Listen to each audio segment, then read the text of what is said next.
ម៉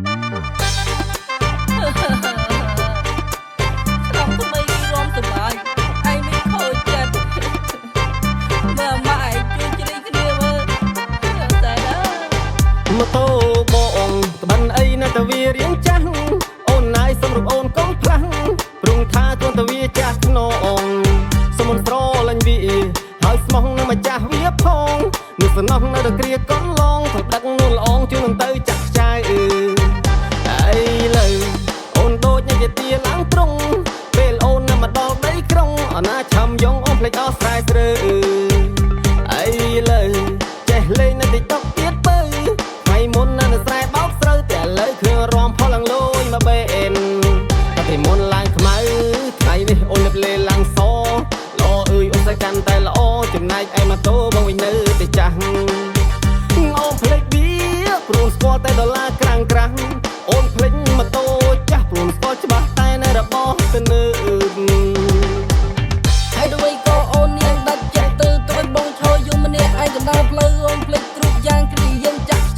ក្នុងក៏បីពេលជីងការស្មៅឲ្យលើមចូលក្រុងអូនភ្លេចព្រមនៅភ្លេចគៀកុំសត្វទៅឆេថតឈើភ្លេចបាយប្រហុកដែលបងចាប់ជូនទៅសំណោះគ្រានោះបងគេងក្រោយផ្លូវយើងទាំងពីរនាក់ជិះម៉ូតូធ្លាក់ផ្លូវធ្លុកស្បត់ទៅចាលើក្នុងក្របីមានទាំងអាបដែលគ្រប់ជាសាស័យបងលួចថើបអូនក្រោមដើមរឿងស័យម៉ាក់អូនតាមតនបងក៏រត់កាប់ព្រៃធ្លុះដល់ចុងភងពុំមកផ្ទះមីងស័យឲ្យលើចូលឆ្នាំលើចំនួនចូលស្ដីតែអូនបដូរចិត្តទៅយកអ្នកទី3បងពាក្យមិនសមយល់បងក្រក្រៃមកឡើងក៏ចាំមិនសមនឹងរូបស្រីក៏ចង់មកកុំមិនសិនជាបងដៃខ្លីសក់ក្បាលមិនសមមកប្រឡាក់ទឹកតែដីដេកអោបអាគូបដេកជុំរលាដីខូចចិត្តព្រោះអូនផឹកទៅស្ដេកដីទៅបងធ្លាក់អួតឆ្កែព្រោះពេញព្រៃបងស្រក់ទឹកថ្នងក៏ប៉ុន្តែរូបស្រី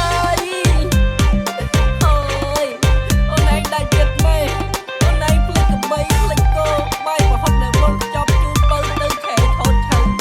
ឥឡូវអូនឯងក្បត់ចិត្តបងតើបងទៅប្រាប់អ្នកភូមិមកយើម៉ូតូបងក្បិនអីណាតវារៀងចាស់អូនណាយសម្រាប់អូនកូនផ្លាស់ព្រងថាទន់តវាចាស់ខ្នងសមុនស្រលាញ់វា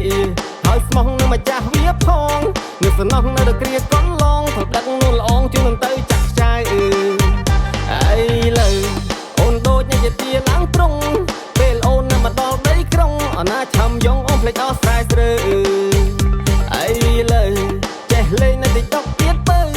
ថ្ងៃមុននៅស្រែបោកស្រូវតែលើគ្រឿងរំផលឡើងលយមកបេអិនតែពីមុនឡើងខ្មៅថ្ងៃនេះអូនលឹបលេឡើងសល្អអើយអូនតែកាន់តែល្អចំណែកឯម៉ូតូបងវិញនៅតែចាស់អូនភ្លេចវាព្រោះស្គាល់តែដុល្លារក្រាំងក្រាំងអូនភ្លេចម៉ូតូចាស់ព្រោះស្គាល់ច្បាស់តែនៅរបស់ទៅនើ